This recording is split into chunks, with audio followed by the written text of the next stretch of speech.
Bismarck was a visible symbol of Germany's economic miracle, a nation with a 100% employment rate, provided you didn't count the Jews and the women forced out of the workplace. And at over 40,000 tons, Bismarck was also Okay, this was suggested by me to me. a restaurant in Stockholm. A British officer, Yeah, I'm super late. I'm super late in this video, man. Oh my freaking gosh. Telephone call from the embassy. His eyes widen. He slams down the receiver and rushes out.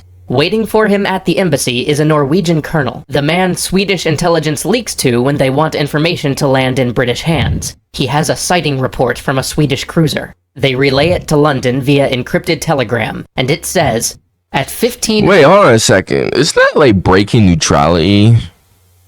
It's not kind of like breaking then again, Sweden broke neutrality so many times towards the Axis, so... 2 large warships, escorted by 3 destroyers, 5 ships, and 10 or 12 planes, passed to the northeast.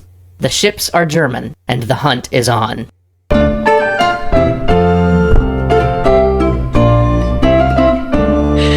This episode is sponsored by Wargaming. Download World Warships and use free goodies. Link in the description.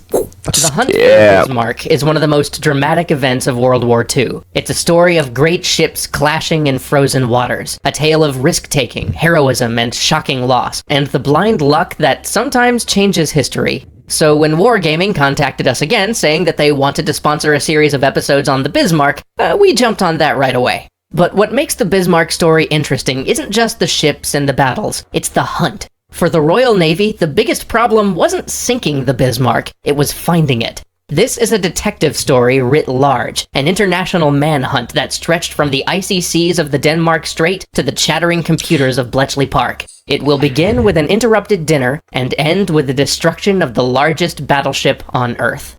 Allow me to set the scene. At the time, Yamato was much bigger, wasn't it? Was it not? Then again, that was a whole different class. British naval base at Scapa Flow.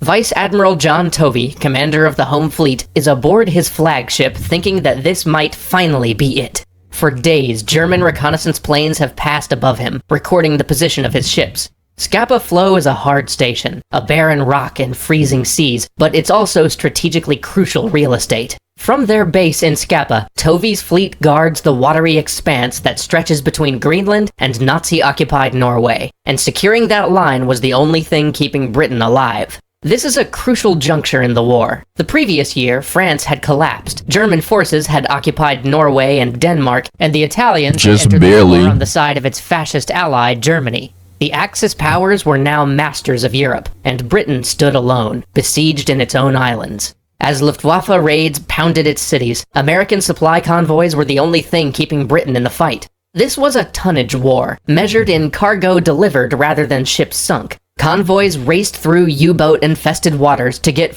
Bro, oh, dude, I miss this guy. What happened to the old extra history, man? You know, where they actually make good content. No, it's just freaking... so bad. It's so bad. Their rep is completely gone. Food, bullets, and oil to defend democracy. Tovey's night... Yeah, but this is the thing. I don't know, a lot of people tend to forget that the Battle of the Atlantic was like people think that Germany couldn't win World War II. They could have if they won the Battle of the Atlantic, because Britain would have been forced to make peace. So Mare was of a I should do a video on that. Bismarck. British intelligence had been building a file on her for some time, even attending her launch in 1939 and monitoring her sea travels via air and signals intercepts. They still didn't know everything. They didn't know how fast she was, her crew complement, or what new technologies she had, but they did know that she was enormous and advanced, outfitted with both heavy armor and 15-inch guns that could sink near anything the Royal Navy could throw at it. But the British also knew that Bismarck was more than a ship. She was a political statement. Hitler had jump-started Germany's economy with public spending, including a focus on military rearmament. The Bismarck was a visible symbol of Germany's economic miracle, a nation with a 100% employment rate, provided you didn't count the Jews and the women forced out of the workplace. And at over 40,000 tons, Bismarck was also a flagrant violation of post-World War I treaties the size of Germany's naval vessels. Hilarious. This ship celebrated the Nazi success and proclaimed their warlike intentions. This was a new Germany, an economically strong Germany that had military ambition and rejected any attempt to restrain it.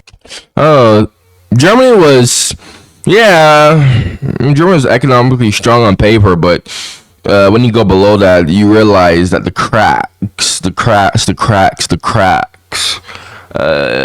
it wasn't as economically strong. Plus, a lot of these economic gains were literally just from like captured territory, like Czechoslovakia, Austria. What else did Germany take before he invaded Poland? I think, yeah. Still, but a lot of that was literally just from capturing territory. So far, this great ship was still bottled up in the Before Baltic, World War II. operating out of ports in northern Germany and occupied Poland. But if the Bismarck could stage a breakout, slip between Denmark and Norway, and cut north into the Atlantic, it could plunge down into the Atlantic convoys, a knife straight into Britain's supply artery. Previous German raids had proved costly, and those ships had only been a quarter the size of the Bismarck. Tovy's phone rings, a direct line from the Admiralty in London. The call passes on the Swedish Navy's sighting, but now it's corroborated with more information. A Polish source reported that the Bismarck left port 3 days ago, and a Norwegian resistance cell spotted a group of German ships passing between Norway and Denmark. Royal Air Force reconnaissance planes, they say, are currently scouring the fjords. Tovy issues an order to his fleet: refuel and stand by to sail. 15 hours in Norway. Wow, freaking all these people against Germany, man. Imagine if like Germany just did not have those resistance fighters, man. What would have happened to the freaking Bismarck? It's freaking hell. An RAF pilot Bloody hell. in the fjords spots and photographs a large ship with a heavy cruiser nearby.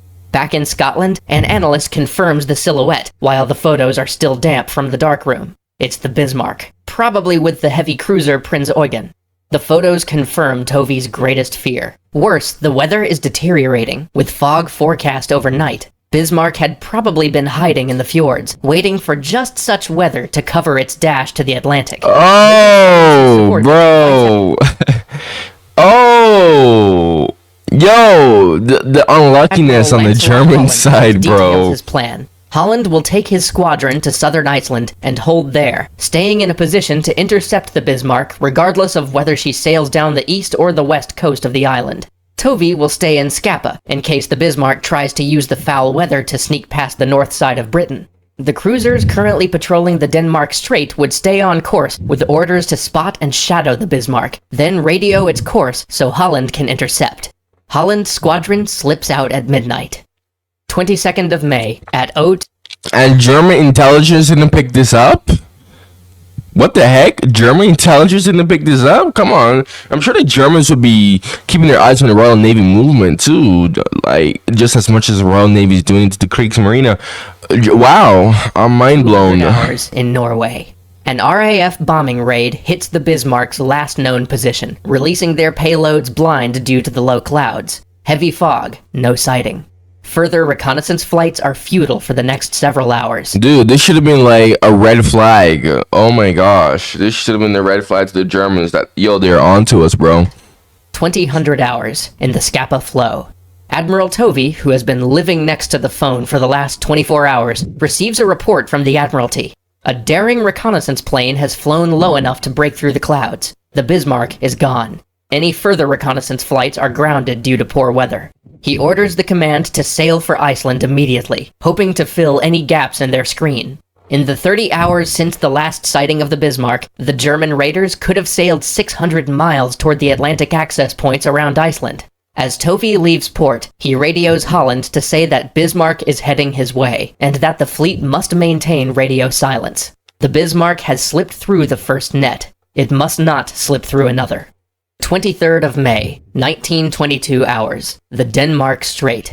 Two sister cruisers have been searching the icy, mine-filled waters of the Denmark Strait for 50 hours, ever since the Bismarck was last spotted, when a lookout sees two ships emerge from a snowstorm. He thinks they're British at first, but a second glance sends him scrambling. It's a German battleship, and only 7 miles away, well within the killing range of its 15-inch guns. Oh, wow. Station sound. The officers below abandon their pre-dinner sherry. Running feet pound the deck. The cruiser turns hard over and makes for the fog, its 8-inch guns useless against the steel behemoth. For 3 agonizing minutes, the crew waits for incoming shells as their little ship slowly takes cover in the mist. The Bismarck's shells never arrive. Reorienting herself, the cruiser stalks its quarry through the fog and the rain, deploying... What the heck? The Germans didn't detect... The Bismarck had radar. Yeah, he had radar. What? Bro, what? Its most effective weapon, a sensor array. These cruisers may not have heavy guns, but they are outfitted with advanced systems that allow them to track enemy ships solely by radar, a feat never achieved before. The cruiser radios its sighting report to her sister ship 15 miles south, who relays it to the rest of the fleet and rushes to join the pursuit. An hour passes. 20-30 hours, the Denmark Strait. Overeager and heading at speed, the second cruiser plunges through a fog bank to find itself nearly head-on with the Bismarck, 6 miles away and closing at 30 knots. Her captain orders the helm hard to starboard and deploys a smokescreen, braking for the mist. This time, the Bismarck is quick on the draw. A salvo of 15-inch shells lands behind the vessel's stern, rattling it with metal splinters. Another shell lands 50 yards short and skips like a stone over the bridge. But the cruiser escapes, shrouded in mist. The twin cruisers, a little wiser and a bit more careful, fall in behind the Bismarck and the Prinz Eugen, staying out of sight but within the 10-mile range of their radar arrays, quietly broadcasting Bismarck's position to the fleet. 2100 hours, the interception fleet at Denmark Strait. Admiral Holland's battlecruiser force plunges towards the Bismarck. There are rough seas and snow flurries in the strait, with waves so high that their destroyer escorts are getting submerged and have to pull back. Destroyers will do little good anyway. Holland knows. This will be a 2-on-2 battle of capital ships. At his disposal, intriguing. The newest ship in the British fleet, the Prince of Wales, and his flagship, the pride of the Royal Navy, the HMS Hood. The Hood has been called the most beautiful ship afloat. Between the wars, she had circumnavigated the globe as a symbol of British invincibility. She's the star of fleet reviews and propaganda reels. Many of her crew got their first taste of Navy life by seeing her at holiday parades or through childhood tours of her deck. She is the beloved, the unsinkable, the mighty Hood. And she... Anything that's unsinkable, it's always going to be sunk. Towards destruction. Join us next time. To be fair though, the HMS Hood was kind of more or less getting obsolete by the time World War II happened. Come on now, like, so maybe it was invisible in its time. A clash of flagships, maybe a wounded giant, and a 3-word order that will echo throughout naval history. All right, I decided to try out the series on Saturday. See if it'll get views, because extra history, it's super hard to get views with extra history. You gotta play the cards right. Anyways, I gotta upload this quick because my audience is in Europe. They got different time zones. So like, subscribe, go check out my other reactions on my channel. If you like what I have to say, if you like my reactions, man, thanks for watching, man.